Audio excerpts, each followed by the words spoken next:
bienvenidos a Contacto Directo, hoy viernes 12 de febrero de 2021. En breve estará con nosotros Juan Zapata, presidente del COE Nacional. Está por empezar el feriado de carnaval y se han relajado las medidas de bioseguridad en algunos cantones. En todo el país la gente sigue muriendo por coronavirus y hay segunda vuelta electoral. Lo examinaremos. Lenin, ¿cómo estás? Buen día. Hola Samantha, amigos televidentes, un buen día para todos. El movimiento Pachacutic, segunda fuerza política y la oportunidad de impulsar los cambios por los que han venido luchando durante años. Reconteo de votos, posibles alianzas, lo vamos a revisar con Lourdes Tibán, dirigente indígena, ex asambleísta de Pachacutic.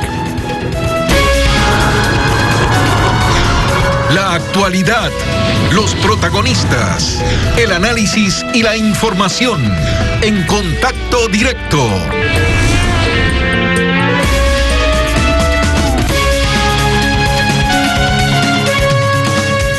El país está a las puertas de un nuevo feriado luego de haber concurrido masivamente a las urnas. La pandemia está activa y los sistemas de salud a tope.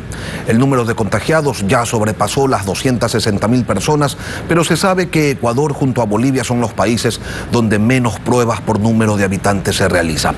Las autoridades dispusieron que se tomen acciones durante el carnaval y para conocer más sobre esto nos acompaña Juan Zapata, presidente del COE Nacional. Buenos días, bienvenido a Contacto Directo. Buenos días, Lenin. Siempre es un gusto saludar con usted. Un saludo cariñoso a todo el país. Bueno, empecemos con una evaluación de la jornada del pasado 7 de febrero. ¿Cuáles fueron los aciertos y cuáles consideran que fueron errores y que se deberían corregir posteriormente? Efectivamente, Lenin, el día de ayer a las 8 de la mañana hicimos la evaluación a través de la Mesa de Seguridad Electoral Nacional. Entonces sacamos varias, digamos, evaluaciones y varias aristas, ¿no? La primera, yo creo que hay que felicitar este espíritu democrático de la ciudadanía que acudió masivamente a las urnas, especialmente desde primeras horas de la mañana. Y fíjese usted, Lenin, que no existe ninguna diferencia entre el ausentismo durante un escenario de pandemia frente al ausentismo en un proceso electoral sin pandemia. Eso que es uno de los aspectos relevantes. El segundo, no tuvimos alteraciones del orden público relevantes en todo el país. Y tercero, es fundamental, creo que el tema del comercio autónomo en el balance general fue controlado. Digo, puede haber ciudades en donde a lo mejor casos específicos no. Y el gran balance negativo que creo que todos coincidimos el día de ayer, efectivamente las aglomeraciones en las partes externas de los recintos electorales. Eso tiene dos aristas fundamentales. La primera, que se nos cambió lo que históricamente lo veníamos analizando. La gente por lo general iba a votar a partir en el mediodía o en la tarde. Ahora resultó al revés. A lo mejor mucha gente por tema de pandemia dijo voy en la mañana y quiero salir rápido de este compromiso democrático, y efectivamente al llegar hacia los recintos con el afán, obviamente, no entendamos que estamos generando un protocolo en un escenario totalmente distinto, con pandemia. Se tomó una decisión de ir ingresando de manera paulatina a los ciudadanos y eso nos generó un gran conflicto. Afortunadamente a las 10:30 se tomó la decisión por parte del Consejo Electoral de dar la disposición de aperturas y eso nos permitió que a partir ya de mediodía y en la tarde los flujos obviamente se dinamicen y no tuvimos, Lenin, un solo ecuatoriano a nivel nacional que no haya podido sufragar siempre y cuando haya llegado a las 5 de la tarde o antes. Eso se ha regulado, vamos a hacer efectivamente, esta primera vuelta electoral es una experiencia que nos permite tomar decisiones y cambios para el 11 de abril, porque el Ecuador ya es inminente una segunda vuelta electoral y vamos a tomar aspectos, quizás dos aspectos que tendrán que como COE Nacional presentarlo, pero quien lo tendrá que poner en firme, es el órgano rector de elecciones, que es el CNE. El tema de los dígitos, para hacerlo libre todo el día, porque además ya tenemos una sola papeleta y eso nos va a permitir ser un proceso mucho más ágil y poner específicamente que no existe tal cual lo decía el protocolo, pero ahora lo vamos a especificar más. No debe existir cierre de puertas en el recinto electoral, porque el aforo cuidadoso tenía que ser en la Junta, no en el recinto.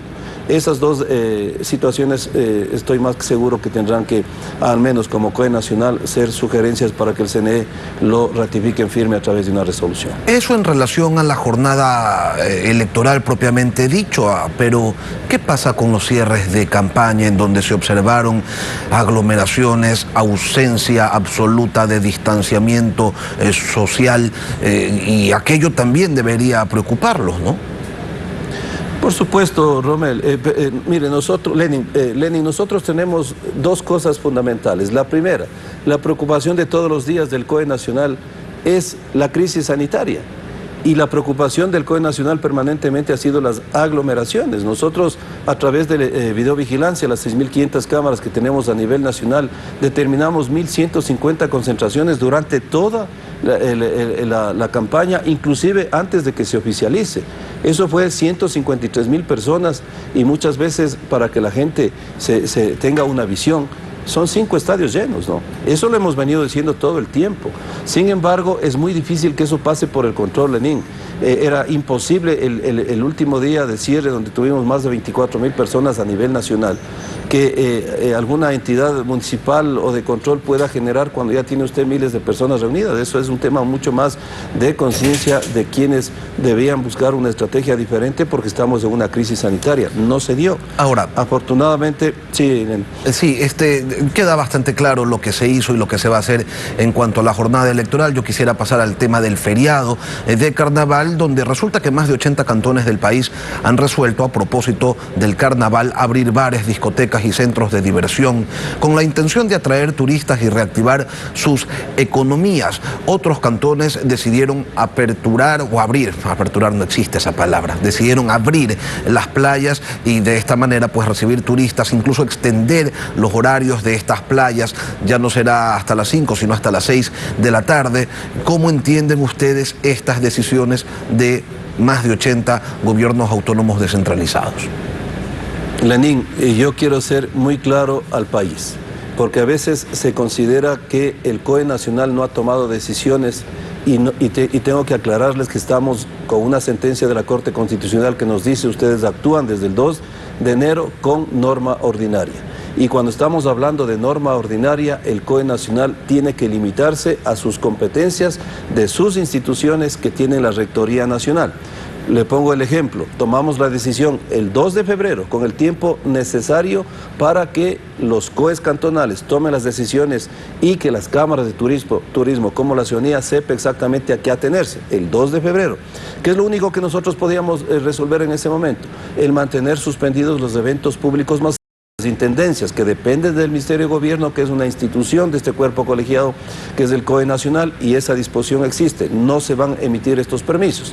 Lo segundo, la red vial estatal, que es una competencia también del COE Nacional, se reguló y se definió esta libre movilidad, porque no tenía sentido si los 221 cantones no habían generado restricciones hasta ese momento. Hoy sabemos que Cuenca ha tomado una restricción de 11 de la noche a 5 de la mañana y Ambato ha tomado la restricción. Son los dos únicos cantones que tenemos conocimiento, tanto en sábado y lunes y domingo y martes, siguiendo la misma modalidad. Por lo tanto, si tenemos norma ordinaria, no podemos suspender un feriado primero, porque está en norma firme del país, aprobada por la Asamblea, que es la conocida ley de feriados. La gente también nos ha dicho, y perdón que regrese un poquito al tema de las elecciones, Lenín, nos ha dicho por qué el COE Nacional no suspendió las elecciones, porque no está en nuestra competencia, porque eso en las leyes del país determinaron o planificaron una pandemia. Sí, eso está bastante claro. Pero entonces, ¿ustedes están de acuerdo? ¿Les parece adecuado que se dé este relajamiento cuando la pandemia continúa vivita y cobrando vidas día a día? Ahora, Lenín, estemos o no estemos de acuerdo, lastimosamente las competencias les facultan a los COEs cantonales a tomar estas decisiones. Estamos totalmente de acuerdo, Juan, pero sí, ustedes no pueden hacer nada. ¿Pero les parece que es correcto lo que se está haciendo? No es correcto, Lenín, porque mire, cuando nosotros recibimos el informe del Ministerio de Gobierno, en donde 82 COEs cantonales autorizaron la reapertura de bares y 76 de discotecas y centros de tolerancia, cuando usted puede leer las resoluciones, mi querido Lenín, y usted es un hombre que lee bastante, usted ha visto que en todas las resoluciones del COE Nacional, que se basan sobre una data técnico-científica de los expertos de la Mesa 2 de Salud, y nos dicen estas actividades lastimosamente. ¿Y por qué lastimosamente? Porque atrás de esto hay familias también que viven de esta actividad, pero lastimosamente por la crisis no garantizan distanciamiento social y tienen que mantenerse suspendidos. Entonces yo le quisiera preguntar a los alcaldes que tomaron esta decisión sobre qué base técnico-científica la tomaron. Y yo le aseguro, mi querido Lenin, que ni sus datos de contagios de los territorios, peor de su capacidad hospitalaria, les hubiesen permitido tomar estas decisiones, pero las tomaron y están en su competencia porque eso les asiste la ley. Ahora nosotros lo que les hemos dicho en este feriado, regulen sus aforos y regulen los horarios. Entonces, pero el COE Nacional obviamente no puede hacer más allá que un exhorto, y el exhorto es lo toma o lo deja. Y usted vio que muchos de los exhortos no han sido asumidos al 100% por el COE Nacional. Efectivamente, Hoy, por ejemplo, desde el 2 de febrero ustedes solicitaron a los municipios que se controlen los aforos en el transporte y en espacios públicos, que se controle el comercio autónomo, que se mantengan cerrados bares, discotecas, centros de diversión, centros de tolerancia, así como el control del consumo de bebidas alcohólicas. Los GATS deciden, muchos de ellos, no seguir estas recomendaciones, y entonces ¿qué hacemos? Entonces, Lenín, tenemos la fórmula perfecta sumada a la libre movilidad en todo el país. Tenemos la fórmula perfecta para que se incrementen los contagios. Lastimosamente yo he sido, y a usted le consta, Lenín, desde que fui miembro del COE Nacional y ahora que soy presidente del COE Nacional, he mantenido una posición. Cuando usted tiene una crisis sanitaria, porque la activación de los COE se da por territorialidad. Cuando el evento que motiva la activación de un COE es en una parroquia, se activa el COE parroquial. Cuando es en una ciudad, se activa el COE cantonal o metropolitano. Y cuando esto se extiende a una provincia, se activa el COE provincial. Y cuando es nacional, se activa el COE nacional. Por lo tanto, si en esta pandemia es un efecto que tiene todo el país, yo he sido un convencido que las decisiones y las medidas se tienen que tomar centralizadas. Pero eso la norma ordinaria no nos permite. Mire el día de hoy, por ejemplo. Si hay ciudadanos que pretenden salir y no saben que Cuenca, Ambato tomaron decisiones, eso es una confusión también para la ciudadanía. En cambio, cuando hay una norma centralizada, se aplica en todo el país. Y también, Lenín, nosotros estamos hablando de competencias. Hemos sido demasiado respetuosos, y así tiene que ser, con las competencias de los GATS. Pero hay 2 cantones de la provincia del Guayas que determinan la apertura del inicio de clases presenciales. Esa no es su competencia, no les corresponde. Hemos hecho las comunicaciones a través del COE Nacional para pedirles que respeten, porque es una competencia del COE Nacional a través del Ministerio de Educación. ¿Y cuáles son esos cantones? No es el momento. Demos los nombres de esos cantones para que quede claro quiénes son los que irrespetan. Esto es conocido, es Daule y San Borondón. A Daule ya le enviamos la comunicación, a San Borondón ayer le hemos oficiado, entiendo que hoy llegará. No puede ser posible, porque nosotros como COE Nacional tomamos decisiones sobre la base de data técnico-científica, y hoy no es un momento adecuado para retornar las clases presenciales en los planes pilotos, inclusive de todos los niveles de educación. Y el COE Nacional toma las decisiones que podemos. Hemos extendido el teletrabajo de 287,000 funcionarios de la función ejecutiva, y hemos pedido que el resto de funciones hagan exactamente lo mismo, así como el tema del sector privado, en la medida de las circunstancias, porque los servicios hacia la ciudadanía no se pueden paralizar. El 57%, Lenín, de los funcionarios del sector ejecutivo se extienden el teletrabajo hasta el 28 de febrero, que será el próximo análisis. No puede ser posible que un COE cantonal tome decisiones que no le corresponde, que no es su competencia, y eso no lo vamos a permitir. Pero eso no está bien. ¿Y qué pueden hacer? Ustedes apelan a la responsabilidad y al sentido común de las autoridades locales, pero si estos 2 elementos escasean, ¿qué pueden hacer? Me dicen, no lo vamos a permitir. Bueno, ¿qué van a hacer entonces? Es que no van a retornar, porque la autoridad que decide el retorno en este caso es el COE Nacional a través del Ministerio de Educación. Por lo tanto, en las zonas urbanas se ha decidido hasta el 28, y a partir del 17 sí se le permitió al Ministerio de Educación, como el órgano rector de la educación a nivel nacional, que vaya aperturando en las zonas rurales, en donde no tenemos las complicaciones. Especialmente porque eso, le digo, Lenín, se analiza la situación de los territorios en cuanto a contagios, lastimosamente el número de funciones y el tema de la capacidad hospitalaria. Y en la zona rural sí ya se puede generar las aperturas paulatinas, y eso lo hará el Ministerio de Educación. Por lo tanto, en lo que son competencias del COE Nacional, la única autoridad que decide esto es el COE Nacional, obviamente en concordancia con lo que nos pide el Ministerio de Salud y el Ministerio de Educación. Entonces, si el COE es respetuoso, seamos también desde el otro lado. Es lo único que pedimos. Y a todo esto, Juan, hay que sumarle el hecho de que muchos cantones no cuentan ni siquiera con centros de salud adecuados que pudieran brindarle atención a sus habitantes en caso de que llegaran a ser contagiados. Entonces, ¿qué es lo que ocurre? Suceden brotes locales y estas personas tienen que ser trasladadas, como es lógico, a otras ciudades más grandes para que reciban atención y saturan los centros hospitalarios de otras localidades. Por ejemplo, ocurre con Guayaquil, ocurre con Quito, ocurre con Cuenca. En un futuro habría que pensar, ¿no?, en una reforma legal que le permita al COE nacional realmente tener competencias y no tener que estar sometidos a 221 voluntades que pueden ser pero muy distintas una de otra, estando literalmente pegadas. Sí.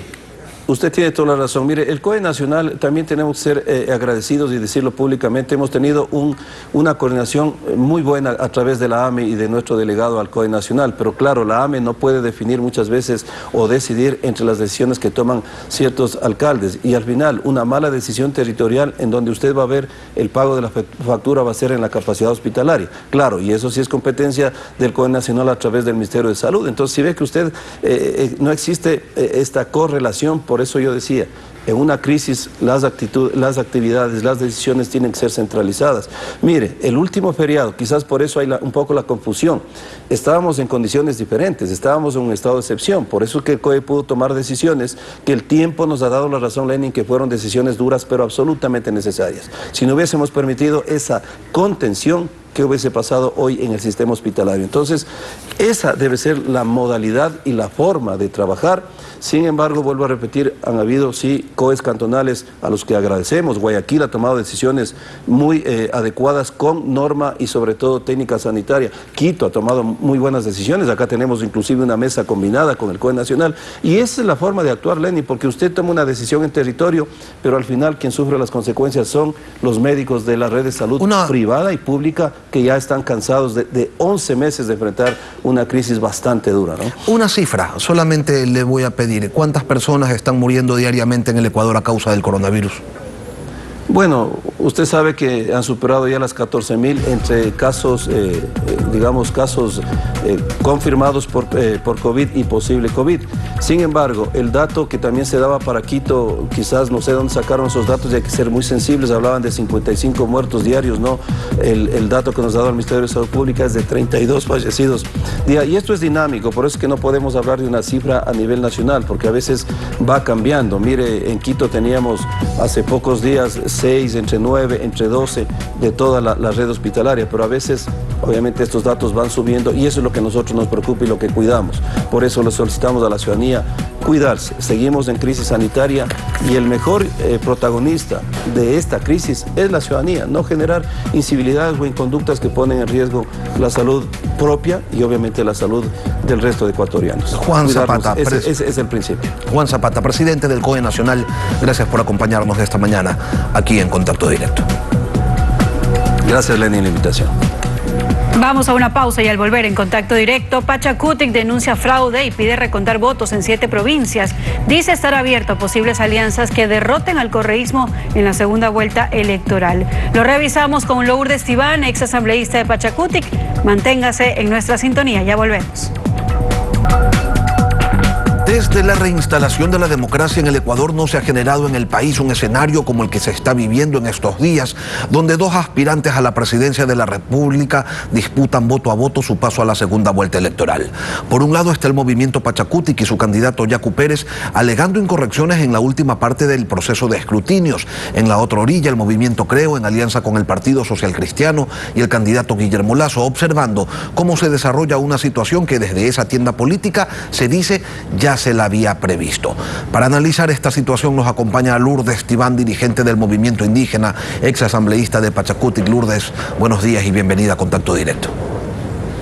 Muy buenos días, muchísimas gracias al Ecuador entero y de primero decir muchísimas gracias a todos los ecuatorianos que confiaron en esta nueva opción, en esta opción intermedia que es Yacu Pérez representando al movimiento indígena del Ecuador. Para la gente que no quiso ni el extremo del socialismo ni el extremo de la derecha, le vieron como una oportunidad dar el voto a nuestra candidatura. Así es que estamos aquí para pedir simplemente al CNE transparencia, honestidad, pero sobre todo respetar el voto de los ecuatorianos, y una vez terminado esta fase, el movimiento indígena continuará adelante. Lourdes, desde Pachacutic se indica que existe un fraude. ¿Cuáles son las pruebas que sustentan una afirmación así? Lo que está pasando en Guayaquil ha pasado en varias provincias, sobre todo en la costa ecuatoriana. Todo el país conoce que nosotros tenemos una gran estructura organizativa en la sierra y la Amazonía. Tal vez eso hace que ciertas provincias de la sierra haya sido controlada por nuestra estructura. Y miramos cómo entre las actas inconsistentes de la sierra y la Amazonía y las actas inconsistentes en Guayas, precisamente por tratar de no permitir este paso de Yacu Pérez a la segunda vuelta, puede estar en los fundamentos que nosotros hemos presentado ya ante varios organismos, no solamente ante el CNE. Hemos enviado a la OEA, la Contraloría, la Fiscalía, y varias instituciones tendrán que analizar los fundamentos que nosotros hemos presentado. Dentro del marco legal, el Código de la Democracia nos permite solicitar incluso la reapertura total de las urnas, pero eso tendrá que definir el Consejo Nacional Electoral. Nosotros hemos puesto alrededor de 6 provincias. Esa es la que queremos revisar y espero que así lo procede el CNE, porque tendrán que aprobar en el Pleno. Yacu Pérez invitó a Guillermo Lasso para que respalde esta iniciativa de solicitar la reapertura de algunas urnas. Lasso ha dicho que bueno, que él respalda esta propuesta. ¿Se puede avisorar en un futuro cercano, Lourdes, el inicio de una nueva coalición para derrotar al correísmo? A ver, la reunión del día de hoy, al cual he hecho el llamado el compañero Yacu, es para estar de acuerdo, todo, es más, incluido el señor Arauz, debería estar de acuerdo, los 3 finalistas deberían estar de acuerdo en esta reapertura de urnas para saber quién mismo va a competir en la segunda vuelta.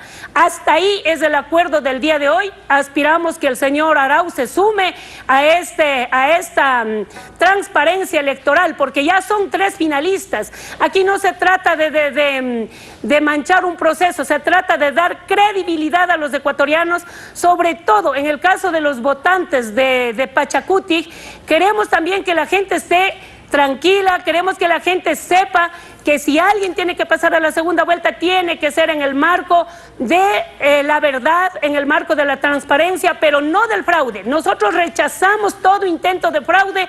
Aquí tendrá que explicar también el CNE de dónde acá las 1.800 actas de la ciudad que se está contando en Guayas no tuvieron esa legitimidad para entrar el domingo en la tarde al conteo rápido que hicieron. De allí la importancia, Lourdes, de allí la importancia de que se abran las urnas y se despeje toda duda. Pero Yacu Pérez dijo, una vez que se conozca quién es el que pasa a segunda vuelta, si llega a ser usted, señor Lasso, yo lo apoyo.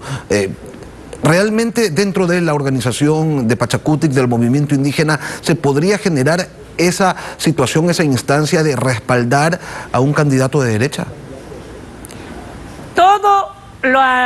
Después del escrutinio, después de que se confirme, toda decisión será tomada desde el movimiento Pachacutic. De seguro el Pachacutic va a llamar a una gran asamblea. Sabemos que los votos de todo partido político no es endosable, pero habrá una decisión colectiva desde el Pachacutic Nacional.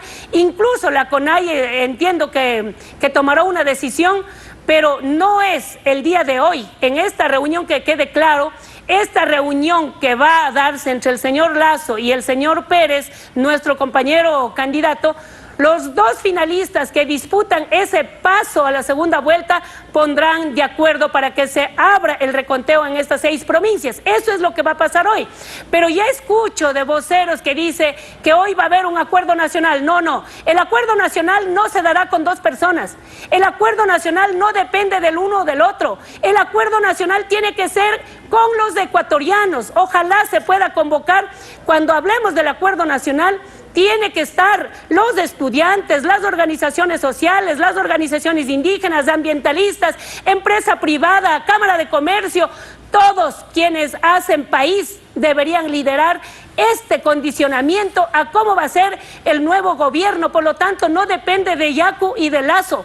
No depende de estas 2 personas. Depende de un acuerdo nacional, que no queremos una Venezuela. No queremos más corrupción, no queremos más persecución, queremos un modelo económico en donde el trabajo, el tema laboral dé respuestas a los ecuatorianos. Pero Queremos las líneas de base están claramente definidas, usted acaba de señalar. Todo eso, ¿no?, lo vamos a definir en un acuerdo nacional amplio con los más, con la asistencia de los líderes y dirigentes que representen a todos estos sectores que hacen el país. De manera que hoy lo que vamos a esperar es que el CNE acepte la reapertura de urnas en presencia de los dos candidatos. Eso es lo que va a suceder el día de hoy. Y pasado mañana habrá ese acuerdo nacional. El movimiento indígena ya ha apoyado parcialmente a veces y en otras ocasiones de lleno a gobiernos anteriores como el de Lucio Gutiérrez y el de Rafael Correa en sus inicios. Y las experiencias han sido, hay que decirlo con todas sus letras, negativas. ¿Cómo evitar que esto se repita con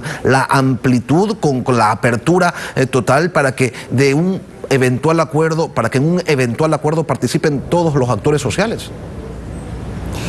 Es más o menos como una periodista de Guayaquil me trató de decir el día lunes, cuando supieron que Yacu Pérez estaba en la segunda vuelta, me decía: pero señora Tibán, yo puedo votar por el señor Pérez, pero dígame, pero ¿en qué firma usted que no van a hacer un levantamiento indígena? Entonces yo les digo: vea, no te puedo comprometer nada. Para que haya gobernabilidad, para que haya un buen gobierno, necesitamos de un acuerdo amplio. Por lo tanto, un levantamiento indígena puede haber con Yacu Pérez, con Lazo, con Arauz, con cualquiera que tome una medida antisocial como la que pasó en octubre. Lógico que nos vamos a levantar, lógico que no va a haber gobernabilidad. Entonces, para que haya gobernabilidad, para que el gobierno dure los 4 años, cualquiera de estos 3 finalistas que llegue a ser el gobierno a partir del mes de mayo, tiene que haber un consenso nacional, tiene que haber esa reconciliación que habla Yacu Pérez. No puede haber un gobierno, los ecuatorianos totalmente divididos por un gobierno que sigue siendo de estos 14 años. Lourdes. Nos dejó un gobierno antes de Correa y después de Correa totalmente divididos, y eso hay que volver a unificar y pensar en país y no en partidos políticos. Lourdes, lo cierto es que todos quieren con Pachacutic en este momento. El candidato Arauz incluso ha dicho que junto a ellos, junto a UNES, podrían confirmar la unidad progresista plurinacional socialdemócrata. ¿Estarían ustedes dispuestos a conversar con el correísmo? A ver, de mi parte no. De mi parte, oiga, después de los 14 años, después de la década que sufrí, incluso corriendo peligro a mi vida, poniendo en riesgo a mi familia, lo que yo viví con el correísmo no quiero que vuelva a vivir ningún ecuatoriano más. Hasta otro marido me dieron, pues. Me garrotearon, me robaron la casa, le quitaron del cargo de policía a mi hermano. O sea, toda la afectación familiar que he tenido con el correísmo, Lourdes Tibán, cerradas las puertas, ni perdón ni olvido, como decía Correa. Pero más allá del correísmo, más allá, hay que hablar con las bases del correísmo, hay que hablar con la gente que está ahí, incluso siendo parte de nuestras comunidades. Con Correa no va a haber ningún acuerdo, pero sí podemos hablar con los ecuatorianos que sí quieren días mejores, que sí quieren los jóvenes volver a estudiar. Pues de la época del correísmo hay 1 millón de jóvenes que no pudieron ir a la universidad. Con ellos, ¿cómo vamos a reponer sus derechos? Tendrán que abrir el Cenecid, tendrán que reformar ese sistema Cenecid para que los jóvenes que quedaron sin educación superior vuelvan a tener derecho a la universidad. Entonces, para mí, deberá haber un acuerdo nacional con todos los sectores del Ecuador, pero con gente que esté en condiciones de entender que somos iguales y no discriminar como nos discriminaron durante estos 14 años. Lourdes Tibán, dirigente indígena, ex asambleísta de Pachacutic. Gracias, Lourdes, por acompañarnos hoy aquí en Contacto Directo. A ustedes, muchas gracias. Concluimos Contacto Directo. Recuerden, viene un feriado largo y los contagios por COVID-19 siguen en aumento, así que a seguir cuidándose. Lenin. Las entrevistas vuelven el próximo día miércoles. Que tengan todos un buen fin de semana y por supuesto un buen feriado. Si van a salir de la ciudad, tengan cuidado si se quedan en la ciudad.